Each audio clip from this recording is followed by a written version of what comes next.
All right, everybody, welcome back to the channel, and we're doing another breakdown, and it's one of my favorites. Anytime we get to look at a Roger Deakins film, it's always fun because it makes you, at least for myself, makes me feel incredibly inadequate in my skills as a cinematographer, and as someone that does this as a profession and does it every day that they can to try and get better at it, when you see it performed as simply as this, and it looks as good as this, it makes you question your life choices. So hopefully this is going to do the same for you. Now, please remember that this is part of a much longer Patreon breakdown. Each and every week you get a brand new one if you support the channel. Couldn't do it without you. None of this is possible without that support. In between jobs, I simply wouldn't have the resources available to pass on this kind of information. And I don't know where else you can get it because it's weird and it's pretty niche to get this far into cinematography to be talking about this stuff. So if you like it, please think about supporting the channel.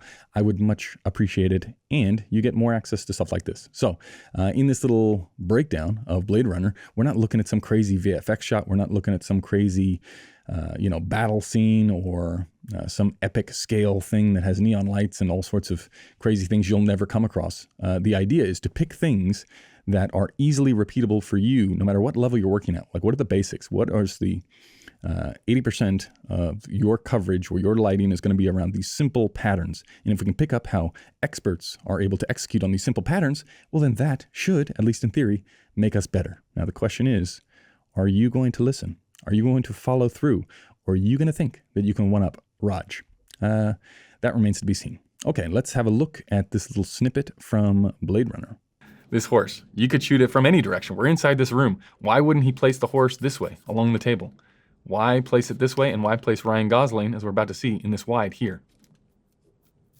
Because this way looks good. And it fits with all of the ideas of the framework of what we want to do for the lighting. We want to have it fall over the top. Look at how soft the shadow is on the horse.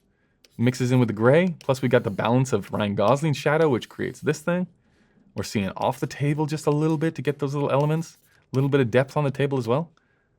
And we go to the wide. And what's going on here? Shit in the frame to mix it up. Not just the black part of the door. We want the black part of the door plus the see-through part, plus the frosted bit, just to give us a point of difference. We want to shoot into this is the L of this room.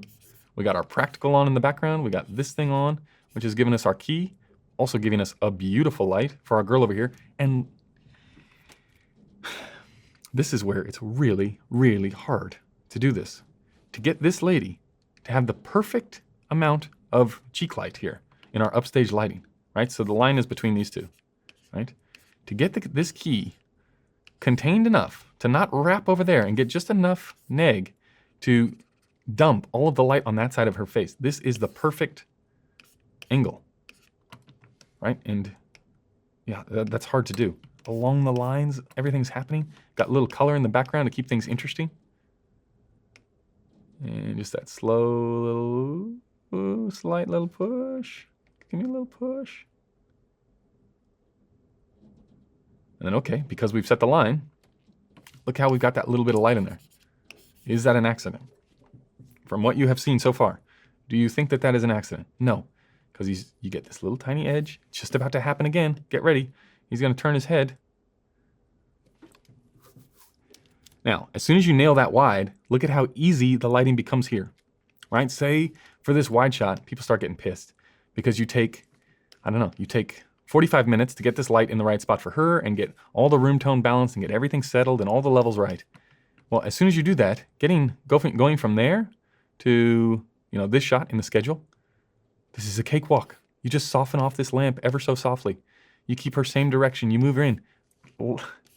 Light, dark, light, dark, highlight, depth. Like,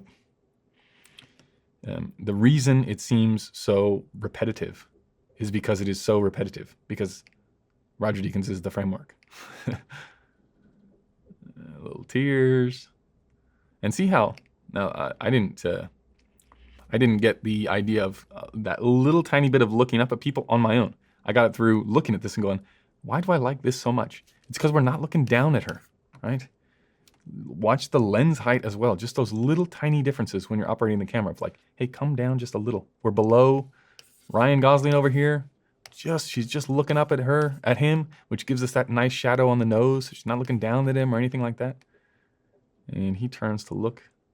And notice how she's got in the room, right? If you're doing this, if you're Roger and Denny, why not have what's his face here sit in this chair, and he's going to sit here, and she's going to sit over here, because that would look like shit for the lighting, which is your whole job, director of photography. Your job is to make it not look like shit. So you need to come up with these ideas. What's going to work in this space? Well, let's have the light in between, the part we never look towards. And when does he look over at her? It's coming up. That one right there. Oop. Come on, look. You see the eye light there, which gives it away just into the other eye, plus that little edge running down here. Backlight. This is the sun wrap indoors. So we got this light here as the backlight. Then you can feel the reflection of the next lamp, which is actually lighting Ryan Gosling. Now, again, I can tell you how to do this, and I can, in my own head, know how to do this. The hard part is the balancing. So train the eye. Right? As soon as you know this stuff, the job is not done. You have to train your eye to say, this level of key, whatever that is, if you've got your light meter, check it. You like that look compared to that level of heat. So this is reading 4 and this is reading 2s. Well, now you know forever that if you want to get this look, you need the background, you need the backlight 2 stops over, or in this case, half a stop over, right? And then just getting it around and then reading this little tiny sliver. See how this never hits the nose. It's just this one part of the cheek where that light gets onto. And we could do this for every single scene in the entire film. All right, hopefully you see what I mean there. Like one little choice about where to put people and how to orient them to one another, where once you see it all done, you think, okay, well, that's obvious. That's exactly where I would put them. Now go into your living room and try and do the same thing with 2 people. Like, where's the best spot for anybody to stand at any time? These are the kinds of exercises that you can be doing where, I don't know, you might think when you're starting out, like, okay, I need to know every lamp. I have to know what every lens looks like. I need to know what every camera at every single ISO. I need to know all those things. Not really. Like, I mean, it's a good idea to have those things, but really that's busy work. The real work is you're directing a team, right? You're managing a team around you at any level where you're going to make good looking stuff. You have to be able to communicate with those individuals information that is going to set up for the best possible images, right? That's your job, is to facilitate the flow of that information from the director through yourself to the entire team. And these are the kinds of questions that set the tone, and everything builds on these very simple equations at the beginning. Where are the people going to be? Where's the camera going to be? And once we know that, where can the lighting come from? And what is the lighting going to look like because of those decisions? If we run into a problem early on in those first few steps, guess what? We have to reverse then. It's not like we don't build the whole thing out, see that it looks horrendous, and then go, maybe we should fix it now. It's like the further out you can project how it's going to look and realize maybe that's not the style that you want, the higher the chances you're actually going to be able to do something to correct it. And that is the goal. So if you like this, be sure to check out the Patreon group. Many thanks, and we will see you in the next one. Goodbye.